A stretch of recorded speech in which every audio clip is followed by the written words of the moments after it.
नमस्कार। स्वागत है आप सभी का द फैक्ट इंडिया पर। मैं हूं अंकिता और आज हम बात करेंगे अंता विधानसभा उपचुनाव की, जहां अब मुकाबला दिलचस्प ही नहीं बल्कि तीन तरफा हो गया है, क्योंकि 12 जिले की सीट पर अब 15 प्रत्याशी मैदान में है और पूरे राजस्थान की नजरें यहां टिक गई है। 27 अक्टूबर को नामांकन वापसी की आखिरी तारीख थी और उसी दिन बीजेपी के बागी पूर्व विधायक रामपाल मेघवाल ने अपना नामांकन वापस लेकर सबको चौंका दिया। रामपाल के साथ 5 और उम्मीदवारों ने भी पर्चा वापस लिया और अब मैदान में बचे हैं कुल 15 प्रत्याशी। मतलब अब मुकाबला साफ है लेकिन आसान नहीं है। 11 नवंबर को वोटिंग होगी, 14 नवंबर को रिजल्ट आएगा। अब सुनिए मैदान में कौन कौन है। कांग्रेस से प्रमोद जैन भाया, बीजेपी से मोरपाल सुमन और निर्दलीय के तौर पर कांग्रेस के बागी मीणा, नरेश मीणा।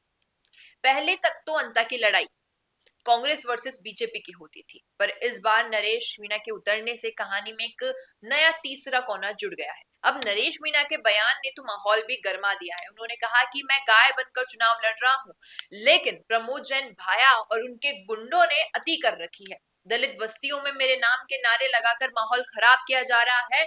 मैं ये गुंडा राज नहीं चलने दूंगा। यानी साफ है, नरेश मीणा खुद को शांतिपूर्ण उम्मीदवार के रूप में पेश कर रहे हैं और भाया पर गुंडाराज का आरोप लगाकर दलित और ग्रामीण वोट बैंक को अपनी तरफ खींचने की कोशिश कर रहे हैं। अब थोड़ा पीछे चलते हैं। अंतः विधानसभा सीट का इतिहास बड़ा दिलचस्प रहा है।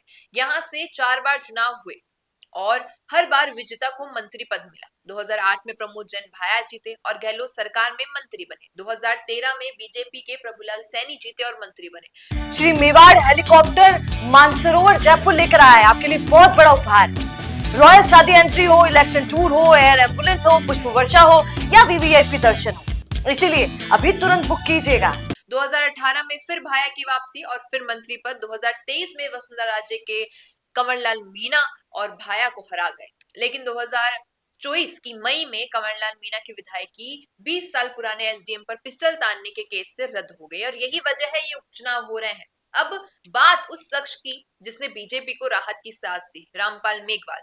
पहले नाराज होकर उन्होंने निर्दलीय नामांकन तो भर दिया, जिससे पार्टी के अंदर खलबली मच गई, लेकिन फिर जयपुर में उन्होंने भाजपा प्रदेश अध्यक्ष मदन राठौड़ से मुलाकात की और कहा कि मेरी नाराजगी दूर हो गई है, अब मैं पार्टी के साथ हूँ। इसके बाद उन्होंने पर्चा वापस ले लिया और अब बीजेपी कैंप में फिर से जोश लौट आया है। यानी बागी अब फिर से घर वापसी कर चुका है। अंता में करीबन 2.25 लाख वोटर हैं, जिनमें लगभग 1,15,000 पुरुष और 1,10,000 महिला मतदाता है।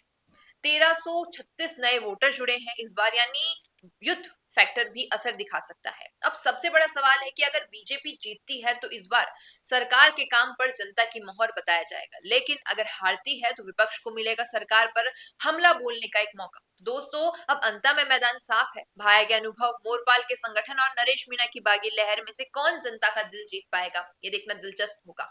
आपको क्या लगता है, क्या नरेश, भाया और बीजेपी रिपीट आपको क्या लगता है, क्या नरेश मीणा, भाया और बीजेपी दोनों को चुनौती दे पाएंगे? क्या अंता की सियासत एक बार फिर दो दलों के बीच सिमट जाएगी? नीचे कमेंट में बताइएगा क्या लगता है आपको। बने रहिए द फैक्ट इंडिया के साथ। धन्यवाद। बिजनेस अच्छा हो सकता है, लेकिन अगर नाम नहीं दिखा तो पहचान कैसे बनेगी?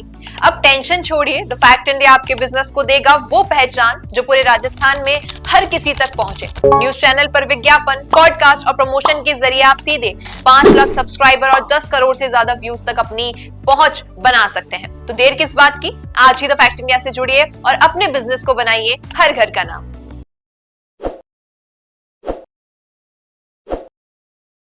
ताज़ा खबरों के लिए विजिट करें द फैक्ट इंडिया की वेबसाइट और डाउनलोड करें द फैक्ट इंडिया ऐप।